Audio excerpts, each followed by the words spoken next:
Gusti Allah ingkang nitaaken samukawe sedaya inggih nitaaken tanem tuwuh. Saking tanem tuwuh kawula nampi rejeki ingkang sampun kawula olah lan dados pratandha patunggilan kawula kaliyan sarira dalem Gusti Yesus Kristus.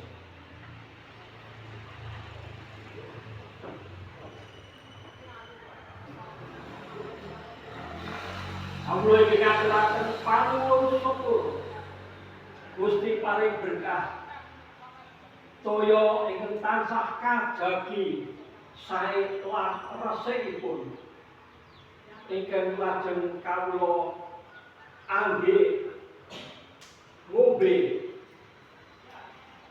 toya inggih unjukan menika dados pratandha